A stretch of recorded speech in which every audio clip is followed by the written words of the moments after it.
Welcome, family. Come on in. Come on in. Have something to share with you today. This is going to be a little bit about history, about our history as Black people, and also some Bible prophecy as well. So we're going to go back in time for a little bit, but we're going to bring it up to modern day.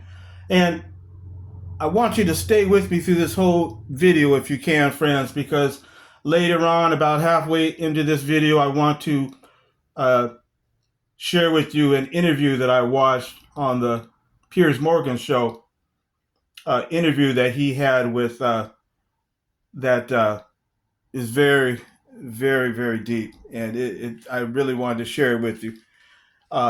Interview that he had with Carlson Tucker, some comments that he said that you really got to listen to this. But let's start here first with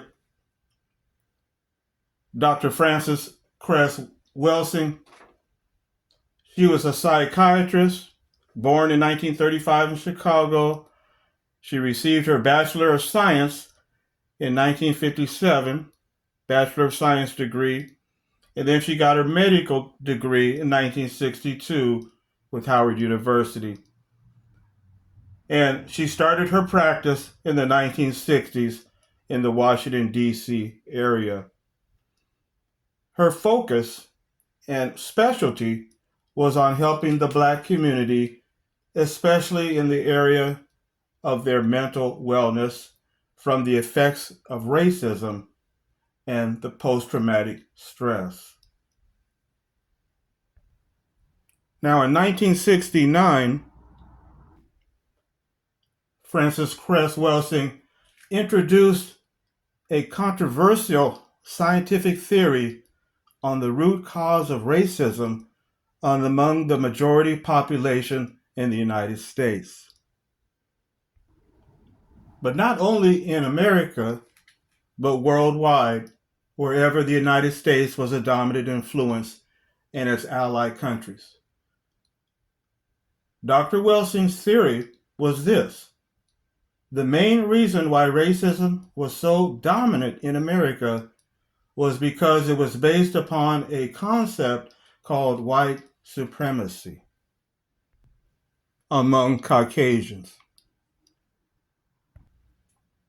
Dr. Welsing analyzed the practices of American institutions and the behavior patterns of Americans in positions of power, and formulated her conclusions that white supremacy stemmed from, in her opinion, an inferiority complex, a persistent sense of inadequacy or self-diminishment arising from a fear of racial annihilation, a condition or result of being annihilated, being reduced to non-existence, and thus a preoccupation with white genetic survival. And so to counteract this inner fear of racial annihilation, Caucasians must create a system through which they are superior to others. In other words, they must effectuate racial superiority, a psychological defense to counter a feeling of inferiority.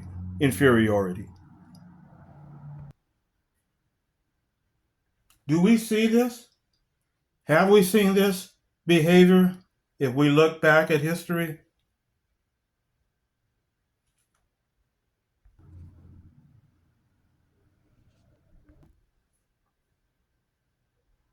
Of course,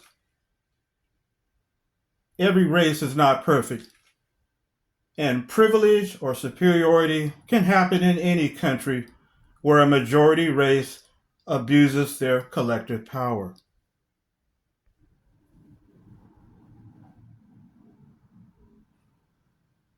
The only way to counteract that phenomenon is through a predominant principle of love and genuine solidarity in the society. But what do we see What have we seen in the world since the 1400s? What have we seen in the United States since the 1600s? Or since 1775 up till now? Were these things prophesied in the Bible? Yes.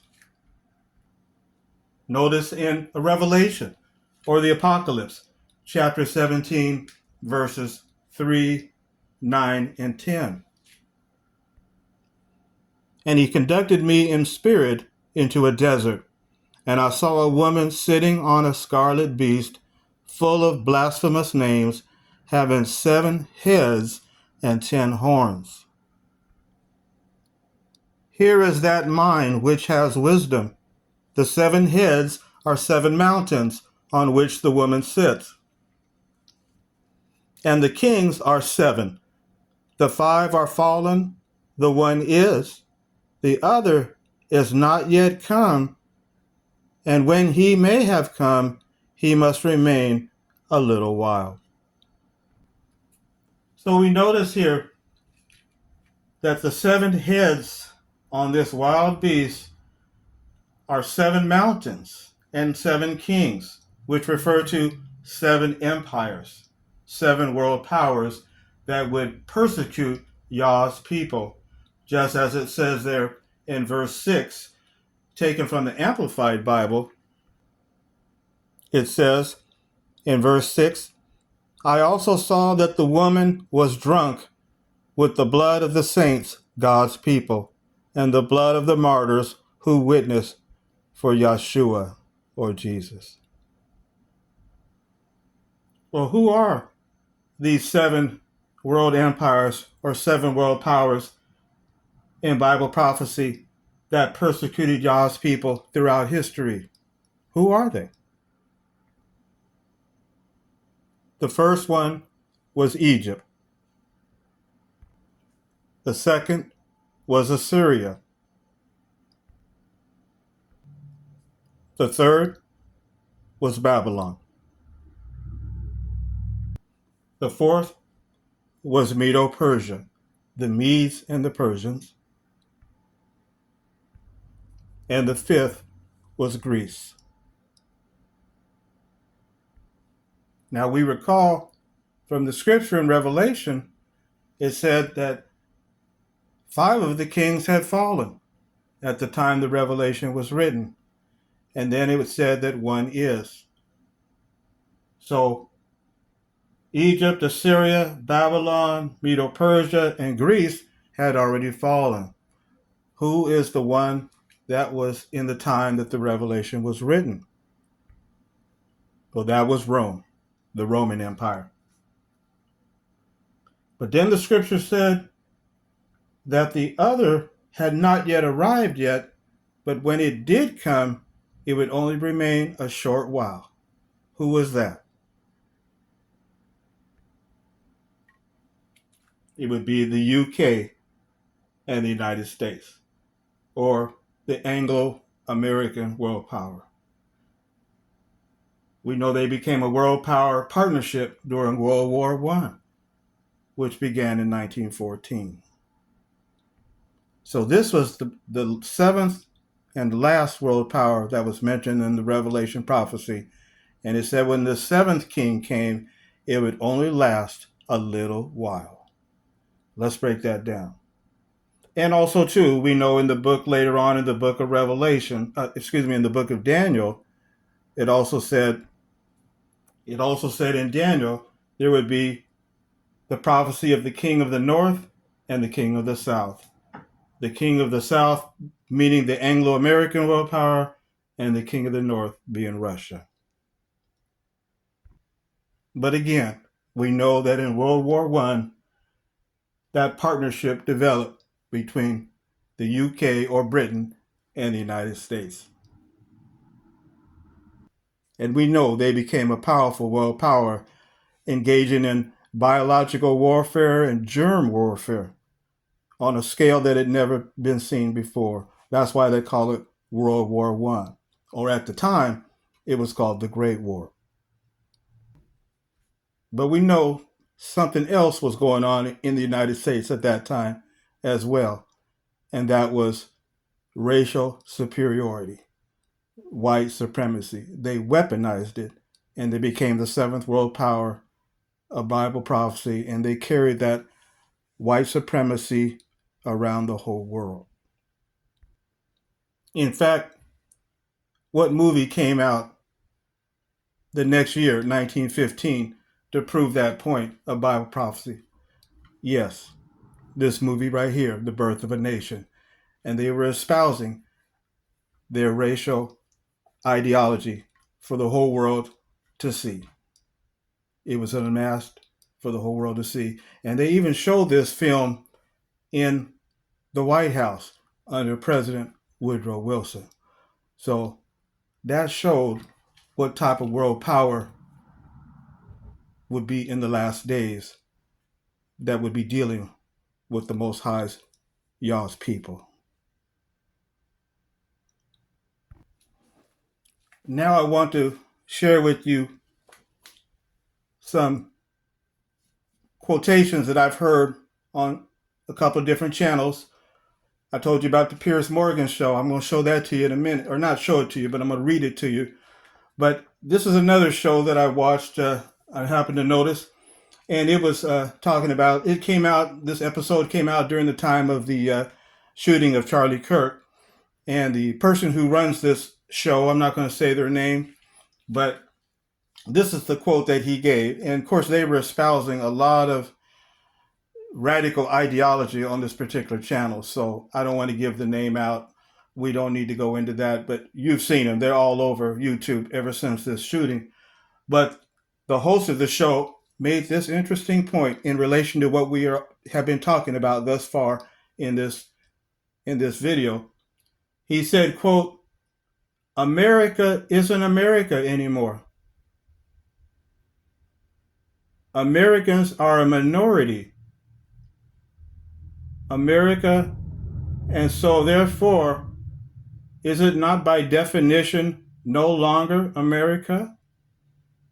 I would argue it's not." In other words, he was saying that he agreed with that assessment, that America isn't America anymore. That's what he said. He said Americans are a minority in America, and therefore, it by definition, it is no longer America. Now let me share with you what I heard on the Piers Morgan show. This show came out about 3 weeks ago, about a couple of days before the Charlie Kirk shooting. And Piers Morgan had a show talking about Israel, or Israeli, those folks over there in that part of the world. And he had Tucker Carlson on as his guest. So toward the end of the discussion, Piers Morgan started talking about free speech in the UK. And before you knew it, Piers and Tucker Carlson started talking about immigration in the UK, terrorism, and the demographic changes taking place, not just in the UK, but around the world. And Tucker Carlson said something that just stunned me. He went on for about 10, 15 minutes talking about terrorism and demographic change. And this is what he said. He said, every country commits terrorism, killing people who didn't do anything wrong. That is the ultimate sin, murdering people who did nothing wrong. Then he said this, friends. He said, talking about the demographic changes taking place in Europe, he says, I'm very worried. Countries in the West are poised for revolution. Is Ireland really Ireland if it's made up majority non-Irish? Same way with the UK, England, Scotland, Wales. It's all changing so fast.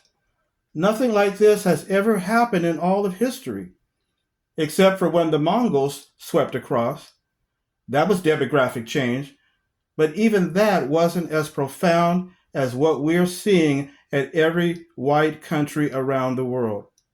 My brain is not big enough to understand what that is. All I know is what the numbers are, and that's real. And no one feels that they can say it. It's a total change of population. Let your eyes tell you the truth for once. Is it better? Is it worse? And notice what he says here, friends. He says, I think it's the biggest and darkest thing that has happened in the last 1,000 years. And I think it's leading somewhere really bad. It's not happening by accident. So these are the things that people are talking about now in these last days, during the time of the seventh world power, the Anglo-American world power of supremacy and superiority worldwide. There's a fear that's growing that their power is slipping. And did you catch what he said? He said, I think it's the biggest, darkest thing that has happened in the last 1,000 years, and it's not happening by accident. Friends, we are deep in the last days right now, just as the prophecy said in Revelation. Just like it said in Revelation or the Apocalypse, chapter 17, verse 9, or verse 10 rather. The kings are 7. 5 are fallen, 1 is. The other is not yet come, but when it does come, which it has already, it must remain only a little while, only a short while. The Anglo-American seventh world power is the last world power Bible prophecy. We are in the last days right now, friends, in the last hours and minutes of the last days. The Gentile times have ended. The Gentile times have ended. They're on their way out. The kings are on their way out. And the Hamashiach, the Messiah, the true seed of Judah from the line of Shem, is now sitting on the throne. His presence is now here. His parousia is now here. And so, friends, the Gentile times have ended. So get ready for future events that are going to soon take place very quickly. So continue to study YAH's word, understand the prophecies, and on this channel here, we're going to do our best to try to get the truth out to you. We're not going to try to sugarcoat anything. Time is running out. So thank you for letting me share this with you today, friends. Please like, share, and subscribe to this video and to this channel if you like the content on this channel here. There's a lot of activity going on September and October. So continue to stay razor focused. And don't let yourself be distracted by what's going on in the world. Stay neutral. Stay away from the world's division. And focus on the kingdom. The good news of the kingdom. Because the Hamashiach Yeshua is now reigning. The Gentile times have ended. All right, family. Until next time, you all be safe.